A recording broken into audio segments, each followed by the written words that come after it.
ما شاء الله تبارك الله. شوفي تحفة. حذري هذه ايش، ما شاء الله تبارك الله. هنعمل مع بعض طحينة خام. طحينة خام فظيعة بجد، فظيعة، فوائدها غير عادية. اوكي يلا تابعي معايا نهاية الفيديو نشوف هنعملها ازاي. بسم الله الرحمن الرحيم. هاي عاملين ايه؟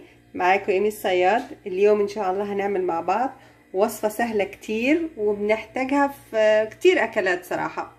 هلا مثلا انا عملت اكلة وبدي اعمل سلطة طحينة، وفجأة ما لقيت عندي سلطة طحينة. شو بدي اعمل؟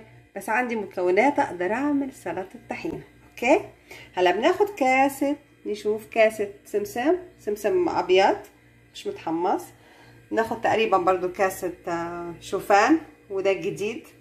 فيك تستبدليه بحاجات تانية، فيك تخليهم بس سمسم لحاله. اوكي وحوالي كاسة الا ربع زيت نباتي، وهلا هنشوف هتاخد مننا قد ايه. اوكي ممكن اقل ممكن اكتر، يلا نشوف مع بعض هنعمل ايه.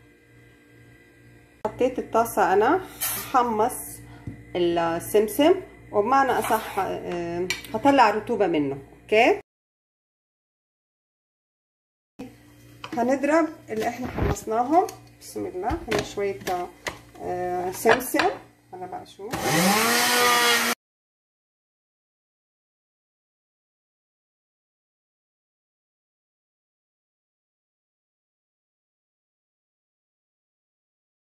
ريحة حكاية، الفايدة رهيبة. يعني لا حطيت دقيق ولا حطيت شي. فيك تحطي فول سوداني اذا بدك، حطيت شوفان. يعني على قد ما تقدري ضيفي الشوفان في اي شي. تحفة، صحي وخطير وفوائده كتير كبيرة. ايه رأيك بقى؟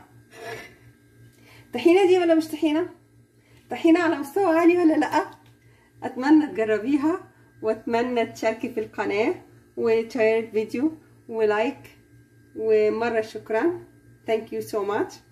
واللي مشتركتش في قناتي تشترك عشان يوصل لها كل جديد. مع ايمي الصياد. باي باي، في أمان الله.